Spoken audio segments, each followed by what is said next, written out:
नमस्कार विद्यार्थी मित्रांनो, मी ऑफिसर आहे एज्युकेशन चॅनलमध्ये तुम्हा सर्वांचं स्वागत आहे। कंबाईन एक्झामची जाहिरात आलेली आहे। कंबाईन एक्झामचा फॉर्म आता तुम्हाला भरायचा आहे। ओके, तर याची जी प्री जी असणार आहे ती कधी आहे तर 24 मार्च 2019। आता या लेक्चरमध्ये आपण किती पदासाठी, कोणत्या पदासाठी किती जागा आहेत, ओके, त्यानंतर त्याची पात्रता काय आहे, ओके, शैक्षणिक पात्रता काय आहे, शारीरिक पात्रता काय आहे, हे सर्व गोष्टी जाणून घेऊ। त्यानंतर वयोमर्यादा काय आहे, ओके, ह्या गोष्टी ज्या आहेत ज्याचं तुम्हाला वारंवार क्वेश्चन येतो, तर हे सर्व बघू।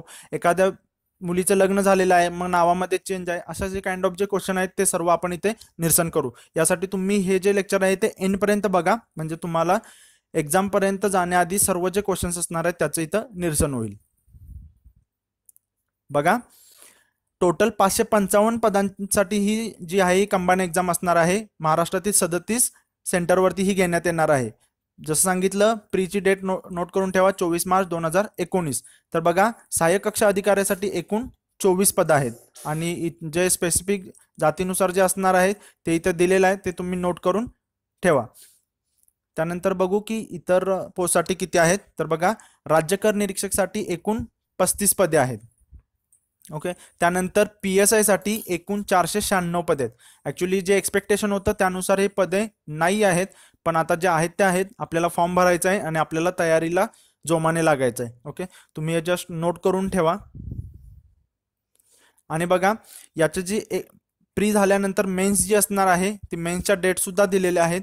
मेन्सचा पेपर 1 जो असणार आहे तो कॉमन असणार आहे, ओके, आणि जो पेपर 2 असणार आहे तो वेगवेगळा असणार आहे। मग PSI साठी आहे, राज्यकर निरीक्षक आहे, सहाय्यक कक्ष अधिकारी आहे, ओके, यांच्यासाठी वेगवेगळा असणार आहे, इथे दिलेलंच आहे। आणि सदर पेपर परीक्षा एकाच दिवशी घेण्यात येणार आहे, हे पण जस्ट तुम्ही लक्षात ठेवा। बघू आणखीन पुढे। आता ही पात्रता बघा, भारतीय नागरिकत्व तर ते असणारच आहे। तर वयोमर्यादा, जो की सर्वांना प्रश्न असतो, तर हे सुद्धा लक्षात ठेवा। तर सहाय्यक कक्ष अधिकारी, राज्य कर निरीक्षक, पोलीस उपनिरीक्षक यांच्यासाठी वेगवेगळ्या जातीनुसार जी आहे ती वयोमर्यादा दिलेली आहे। खेळाडूंसाठी आहे, माजी सैनिक साठी आहे, दिव्यांग उमेदवारांसाठी आहे, अनाथांसाठी आहे। हे जे वयाची मर्यादा आहे ही तुम्ही नोट करा।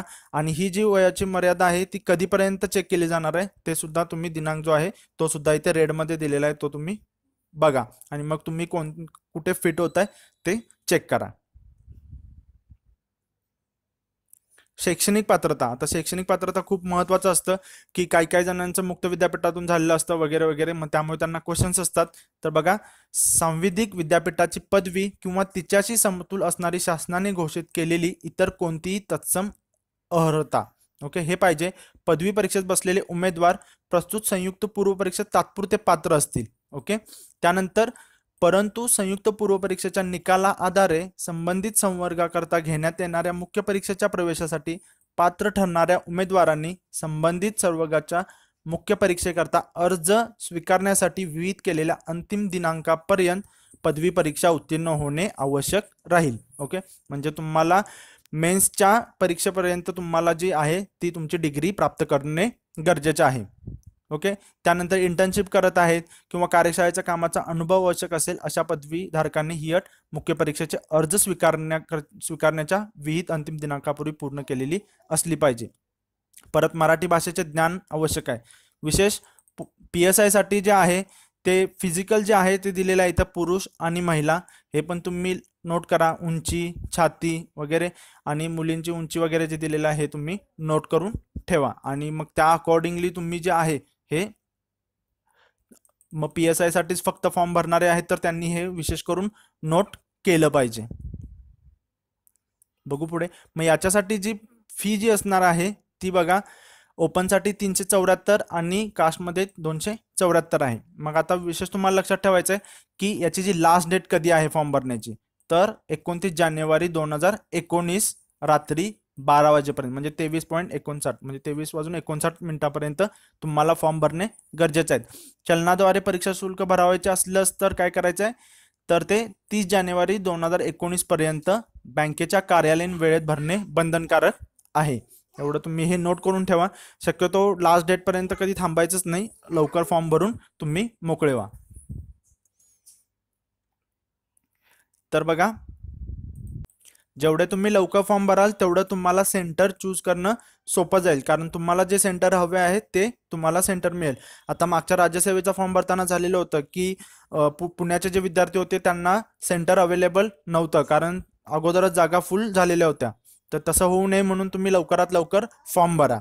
तर याच्यामध्ये बघा की तुम्हाला जे हॉल तिकीट मिळणार आहे तर ते जवळपास 7 दिवस अगोदर तुम्हाला ते अवेलेबल होईल. तुम्हाला ते डाउनलोड करायचं आहे, त्याची प्रिंट घ्यायची आहे, ते असल्याशिवाय तुम्हाला एंट्री मिळणार नाही.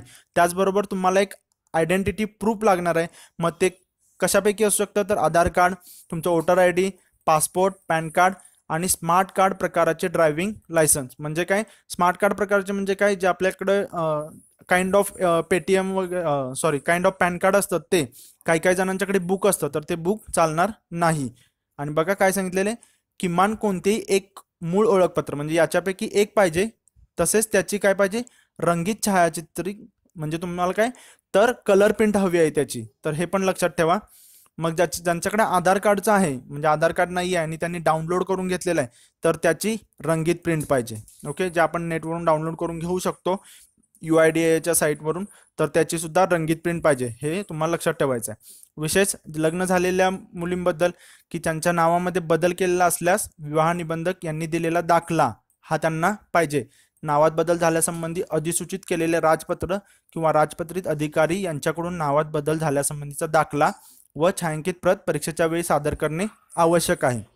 एवढ्या गोष्टी तुम्हाला लक्षात ठेवायच्या आहेत. पुढे बघा, परीक्षेच्या वेळी बायोमेट्रिक पडताळणी करता अडचण निर्माण होऊन परीक्षेस प्रवेश नाकारला जाऊ नये याची उमेदवारांनी स्वतः दक्षता घेणे आवश्यक आहे.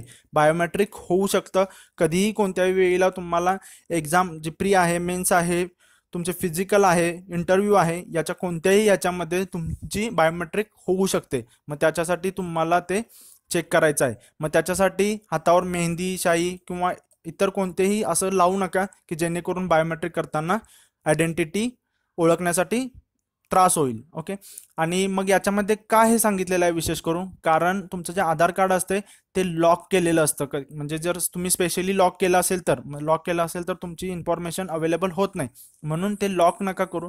जर तुम्ही काहीच केलं नसेल तर ते अनलॉक असणार आहे बाय डिफॉल्ट. पण जे तुमचा जर आधार कार्डाशी मोबाईल नंबर लिंक असेल तर त्या थ्रू तुम्ही मग ते लॉक करू शकता, जेणेकरून मग तुमची इन्फॉर्मेशन आहे ती अवेलेबल होत नाही. म्हणून जर तसं कोणी केलं असेल तर मग ते तुम्ही अनलॉक करा. ओके, त्याबद्दल सुद्धा इथे जे त्यांनी जाहिरात दिलेली आहे त्याच्यामध्ये विशेष नोट केलेले आहे. तर तुम्ही ही गोष्ट सुद्धा लक्षात ठेवा की तुमचं आधार कार्ड जे आहे ते अनलॉक पाहिजे. बाय डिफॉल्ट अनलॉकच असतं, ज्यांनी स्पेसिफिक जाऊन केलेलं आहे तेच लॉक असणार आहे. हे पण तुम्ही नोट करा. त्यामुळे काही घाबरण्याची गरज नाही जर कोणी काही केलं नसेल तर. तर गेम ऑन तुमचं आता झालेलं आहे. तुम्ही आता तयारी लागा, फॉर्म भरा. ओके, आणि फुल ऑन तयारी करा अशा. आणि तुम्हाला तुमच्या या कंबाईन एक्झामसाठी मी ऑफिसरकडून खूप खूप शुभेच्छा.